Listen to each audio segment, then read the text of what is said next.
itu tantangan yang datang dari luar kami sebagai mahasiswa. Saya kan di sini menyuarakan teman-teman yang lain kan. Cuman ada juga tantangan yang datang itu dari dalam diri. Jadi internal diri sendiri itu sebagai mahasiswa kadang hambatan-hambatan mental tuh datang silih berganti gitu. Termasuk salah satunya itu merasa bahwa jurusan yang kita ikuti sekarang ini tuh bukan bidang kita gitu. Bahasa kasarnya sih salah pilih. Salah pilih jurusan. Wah, ini agak berat ini kalau gini ya. Tapi begini Mas, kalau memang sudah di separuh jalan atau bahkan hanya tinggal 1-2 langkah harus selesaikan, menurut hemat saya nggak usah disesali, sudah. Bagaimana bisa berjuang meskipun dengan sedikit tersiok-siok dan tertatih-tatih daripada ngulang kuliah dari awal lagi kan? Paling tidak asal ada perjuangan untuk segera menyelesaikan, pasti ada jalan. Saya ingin kasih contoh juga, ada mahasiswa LSG dulu ya. Kalau boleh saya sebut namanya nggak apa-apa karena ini contoh yang bagus ya, nggak apa-apa. Mas Ardi ya, Mas Ardi yang dari Papua, sama hasilnya sama aslinya Mas Ardi kan Papua juga ya. Dulu Mas Ardi itu, Ardi Putra ya, itu semester 3 kalau nggak salah mengeluh, mau keluar dia, merasa tidak pas jurusannya. Dia ambil jurusan IAT. Lalu saya bilang kepada Mas Ardi, kamu itu bisa menyelesaikan ya. Tapi ternyata alhamdulillah dia nurut, saya kasih nasihat waktu itu ya. Sudah mau keluar dia, mau nggak selesaikan. Dia bilang, kayaknya saya salah jurusan nih, kok ambil IAT, saya nggak bisa bahasa Arab, macam-macam dia keluarnya gitu. Enggak nih, kamu bisa bahasa Inggris bagus ya. Tapi subhanallah, rupanya dia bisa membuktikan setelah itu dia, karena kemampuan bahasanya memang segera bagus ya, ngomongnya juga fluent, selancar dan sebagainya. Dia akhirnya apa? Ternyata punya kesempatan bisa riset ya, riset tentang Cak Nun, dakwahnya Cak Nun ya, bisa sampai presentasi internasional di Jerman ya. Bahkan kemudian yang mengherankan ya, yang menakjubkan, dia dinominasikan sebagai the best student saat itu. Makanya dia sempat posting di Facebook ya, nggak menyangka saya kuliah bisa seperti ini, alhamdulillah. Nah, ini contoh saya kira bahwa ada orang yang tadinya merasa bukan jurusannya, salah ambil jurusan, tapi ketika dia kemudian bisa diyakinkan ya, bisa dimotivasi ya untuk kemudian bahwa bisa selesai studinya, saya kira tidak ada masalah ya. Jadi jangan kemudian dijadikan alasan, oh saya jangan-jangan salah ambil jurusan, padahal sudah semester 6, semester, kenapa nggak dulu-dulu waktu semester 1-2 gitu kan, kalau mau menyesal mestinya kan, sehingga bisa pindah di awal-awal. Kalau sudah semester 6, semester 7 bertahan. Ini kan khawatirnya begini Mas, nanti kalau dianalogkan, misalnya Anda beristri ya, aduh jangan-jangan saya salah pilih istri di awal-awal gitu kan ya, padahal sudah punya anak 4 nih, kan repot kan kalau gitu. Jadi kita harus berdamai dengan keadaan gitu loh. Solusinya kita harus berdamai dengan keadaan, bagaimana mensiasatinya ya, dengan usaha yang gigih ya. Saya yakin tetap bisa selesai gitu loh. Semuanya barang ketok kok Mas ya, menyelesaikan kuliah itu. Tidak ada yang susah sesungguhnya kalau ada kemauan ya. Iya benar. Kemarin juga sempat ngobrol sama Mas Ardi kan di warung depan itu. Katanya kayak gini, kalau sudah merasa kayak salah bidang gitu katanya kita cari bidang kita di mana, terus kita asah di situ. Nah, itu yang kita gunakan untuk melengkapi. Persis. Jadi mahasiswa itu kan dia pasti punya kelebihan sekaligus kekurangan. Nah caranya ambil potensi-potensi kelebihannya tadi untuk menutupi kekurangannya. Katakanlah misalnya ada mahasiswa yang bahasa Arabnya kurang, lalu dia masuk ilmu Quran ya, atau ilmu hadis seperti ini. Waduh gimana ya, ini saya bahasa kurang tapi prodi saya Quran dan hadis misalnya, kan berat harus bahasa. Bisa juga pakai bahasa Inggrisnya, bisa juga pakai literatur yang Indonesia. Tidak berarti kalau kajian-kajian yang menggunakan literatur Indonesia itu tidak lebih bergengsi daripada yang Inggris atau Arab misalnya. Tidak harus seperti itu. Yang penting kemauan menekuni bidang yang dia geluti tadi, meskipun sumber-sumbernya bahasa Indonesia atau bahkan mungkin bahasa-bahasa lokal, tapi kalau dia itu intensif, dan itu bisa menghasilkan sebuah konstruksi pengetahuan yang baru, saya kira itu tetap kontributif dalam menyelesaikan studi di bidangnya tadi. Ya, itu. Ya. Nah itu kan sudah dua masalah dari eksternal dan internal branding kan. Nah sekarang kita masuk ke masalah yang terakhir nih. Ya. Banyak teman-teman itu mengeluhkan tentang kemampuan akademiknya. Gimana sih itu buat judul yang bagus buat nyelesain tugas akhir gitu. Oke, ya ini sudah masuk ke teknik praksis ya, bagus saya kira. Ya, saya selalu mengatakan dalam kuliah saya kan mengajar mata kuliah metode penelitian Al-Quran dan tafsir ya Mas ya. Saya selalu mengatakan begini sebenarnya, jangan Anda disibukkan judul apa yang mau ditulis. Jadi pertanyaan itu menurut saya nggak tepat. Tapi yang tepat adalah problem apa yang mau diselesaikan. Judul itu mengikuti problemnya. Nah makanya saya kalau ada mahasiswa datang ke saya, Pak saya mau tolong dikasih judul judul apa ini skripsi Bapak. Saya bilang Mbak atau Mas ya, sampai di sini jangan cari judul itu hal yang gampang. Tapi kamu datang ke saya itu punya problem akademik. Nah itu loh. Nah pertanyaannya bagaimana dia bisa memperoleh problem akademik tadi. Problem akademik itu adalah masalah akademik yang mau diselesaikan lewat risetnya tadi. Nah ini bisa dimiliki oleh mahasiswa manakala dia rajin baca. Nah itu jadi kuncinya apa yang dibaca. Bisa buku, bisa jurnal. Tapi yang paling praktis menurut saya membaca jurnal-jurnal. Karena jurnal itu asumsinya adalah riset-riset yang paling update ya, sehingga nanti dengan membaca jurnal isu-isu tertentu dia akan menemukan ada bagian tertentu yang belum terjawab di dalam tulisan-tulisan jurnal itu. Disitulah kemudian nanti dikonstruksi ya, ditulis, dibikin latar belakangnya, baru dikasih judul. Nah judul itu bisa dinegosiasikan. Contoh misalnya begini, ini saya kasih contoh biar konkret ya. Tapi prinsipnya nanti cara mencari judul atau tema riset itu upayakan prinsipnya 4 ya. Prinsipnya 4. Yang pertama adalah aktual. Judul itu aktual. Yang kedua, judul itu adalah yang fenomenal ya, orisinal ya, dan kontributif secara akademik ya.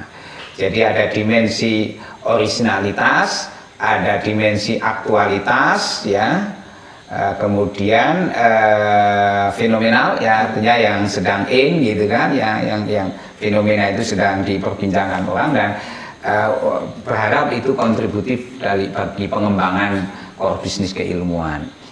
Nah saya kasih judul contohnya begini, misalnya sekarang ada COVID ya Mas ya.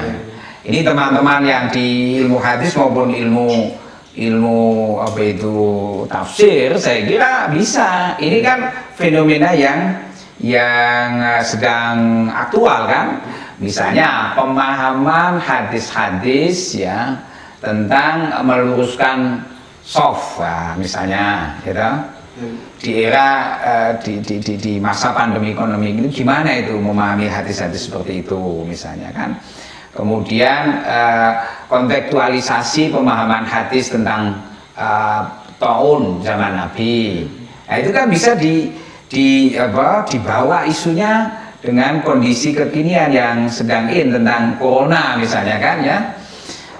Karena itu nanti berimpact misalnya tentang konsep social distancing ya dah? Karena Nabi pernah mengatakan seandainya ada wabah sedang menular ya, maka orang yang belum berada di daerah tersebut ya jangan masuk ke daerah itu. Bagi yang sudah ada di situ jangan keluar dari daerah itu.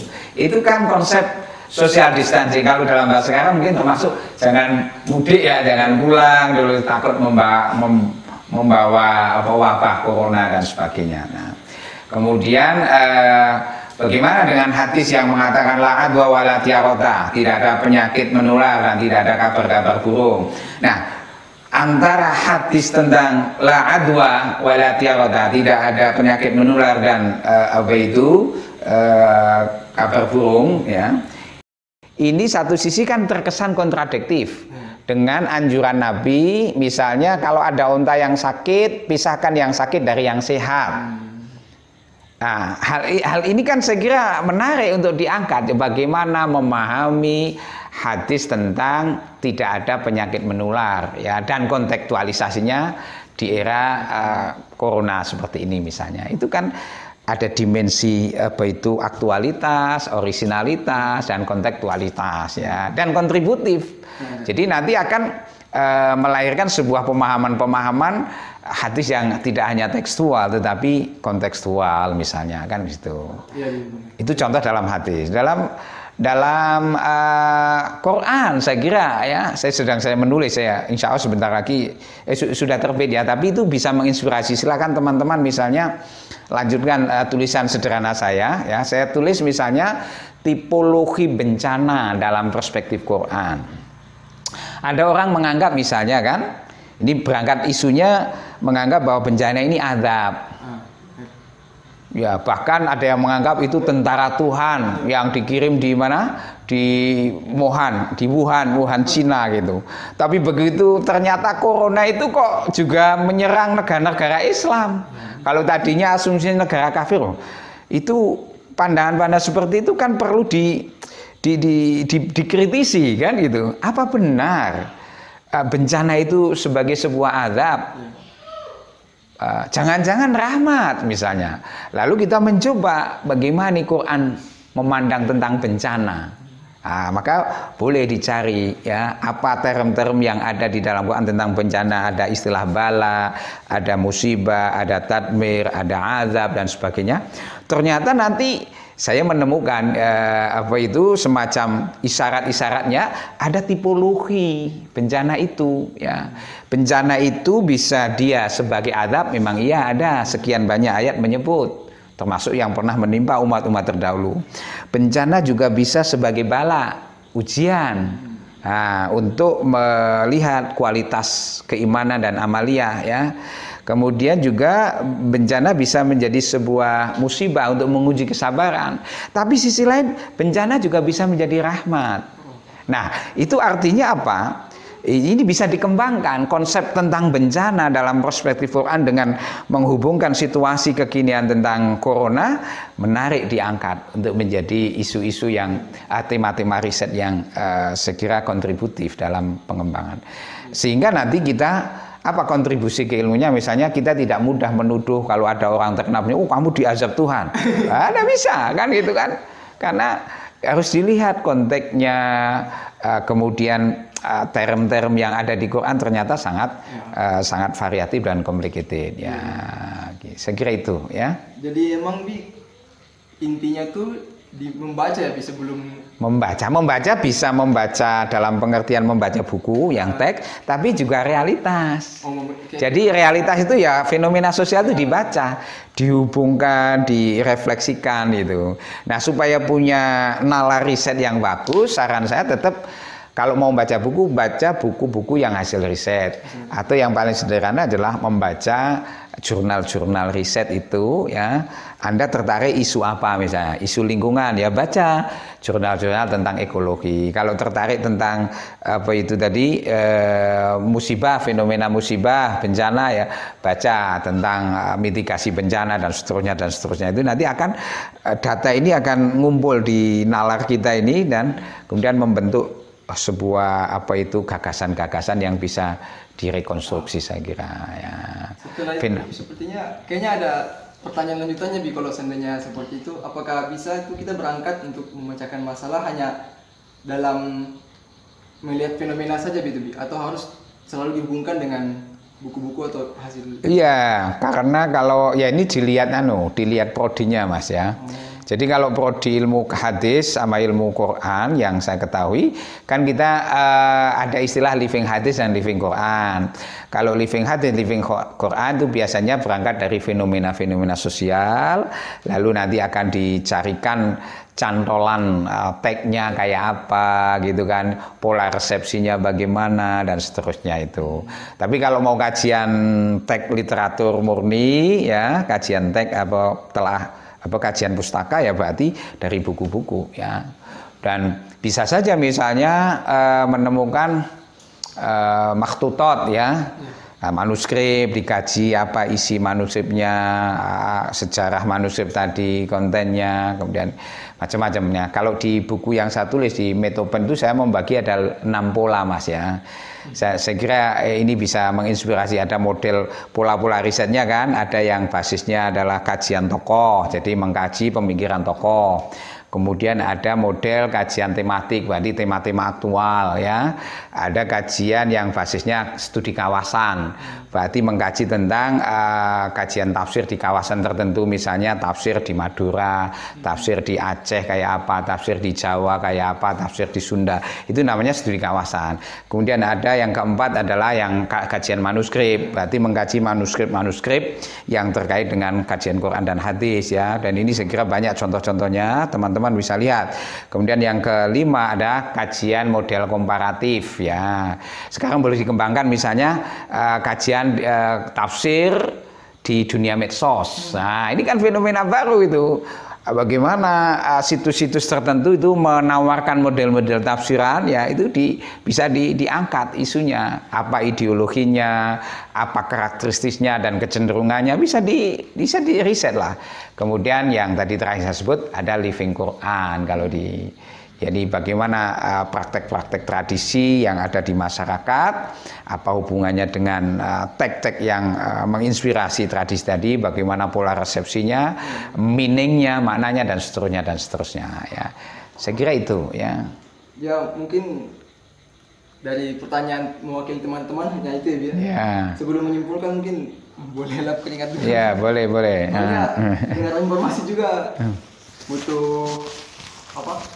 Masukan-masukan tuh otak kerjanya. Oh ya betul ya. Nah teman-teman yang berbahagia semuanya, sekian tadi tuh pencerahan dari Abi Mustaqim. Terima kasih Abi atas pencerahannya. Jadi jika teman-teman sudah merasa hambatan-hambatan psikologi atau hambatan ekonomi itu ada, tadi sudah ada solusinya ya Abi. Ya insya Allah ya.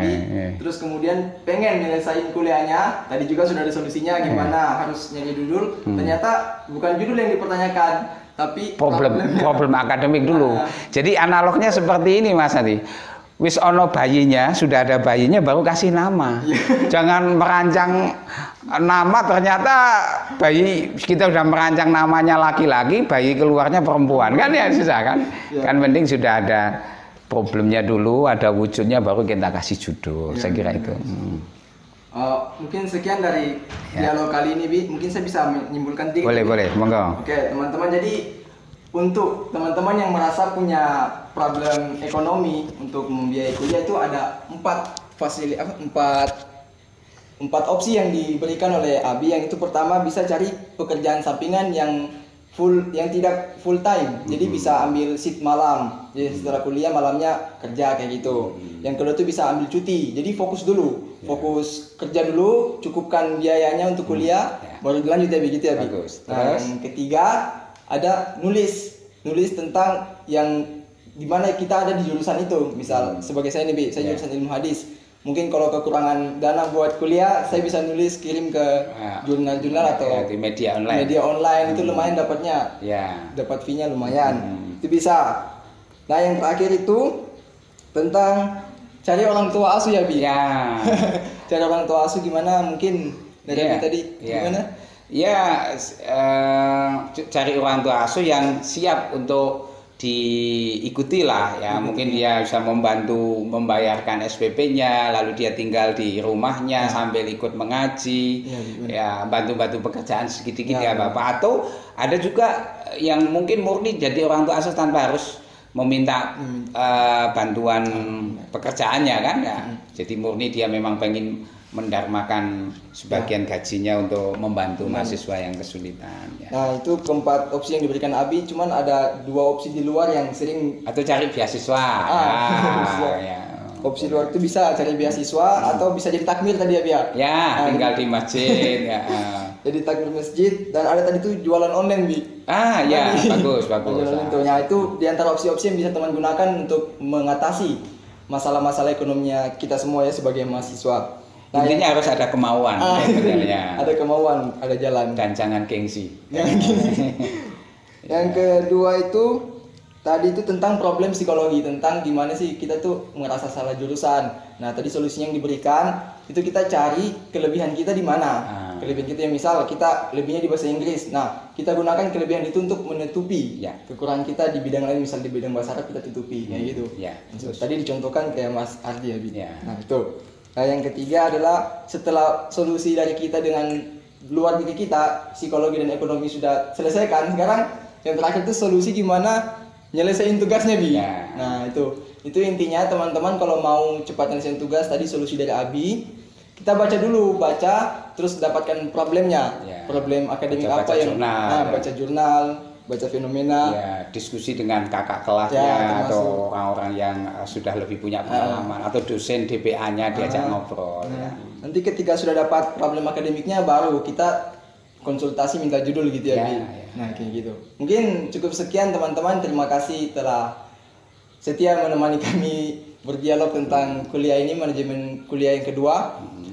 Kurang lebihnya kami mohon maaf. Mungkin dari Abi ada kata-kata cukup, saya kira. Terima kasih ya. Moga-moga menginspirasi dan bisa menjadi salah satu alternasi mencari solusi menyelesaikan kuliah tepat waktu. Amin, insyaallah, Abi. Sekian dari kami. Assalamualaikum warahmatullahi wabarakatuh. Waalaikumsalam warahmatullahi wabarakatuh.